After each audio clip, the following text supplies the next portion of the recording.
16h20, c'est Virgile sur M.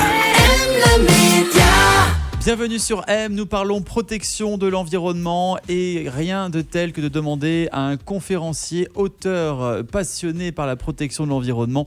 C'est Lucien Villemain qui est avec nous. Bonjour Lucien. Bonjour Virgile, bonjour à toutes et à tous.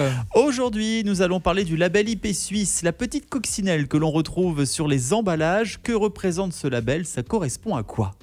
Alors, la petite coccinelle, en fait, que l'on voit aussi appliquée sur certaines fermes ou des fois au bord des autoroutes, des routes, en fait, c'est vrai que c'est un label qui est souvent montré comme étant quelque chose de très bon pour la nature. Et on entend certaines fois des représentants du monde de l'agriculture dire que finalement, ce label IP Suisse, donc la petite coccinelle, est aussi bien, voire mieux que le Bio Europe, donc la fameuse petite feuille étoilée. Et là, je pense que c'est important quand même de bien informer la population que, en fait, quand on dit ça, on est en train de comparer deux agricultures différentes qui ne sont pas comparables. De quelle philosophie d'agriculture est ce label IP Suisse ?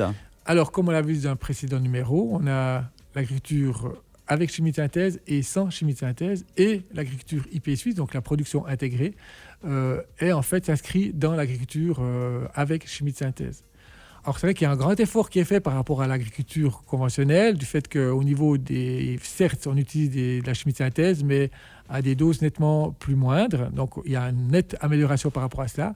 Mais lorsqu'on compare cette agriculture-là avec l'agriculture bio-étrangère, donc notamment Europe, et de dire que c'est équivalent, c'est faux. On peut pas, parce que on peut pas comparer ces deux formes d'agriculture qui sont pas comparables.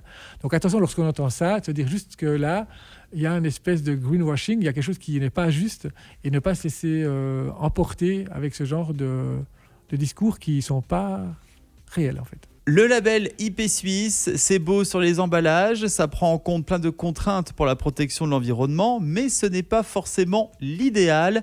Merci beaucoup pour cet éclaircissement, mon cher Lucien Villemain. Je rappelle que vous êtes auteur conférencier sur la protection de l'environnement. On va se retrouver la semaine prochaine pour d'autres bons conseils sur la protection de notre mère nature. On vous souhaite une belle fin de journée. Merci à vous aussi. Au revoir. M Media.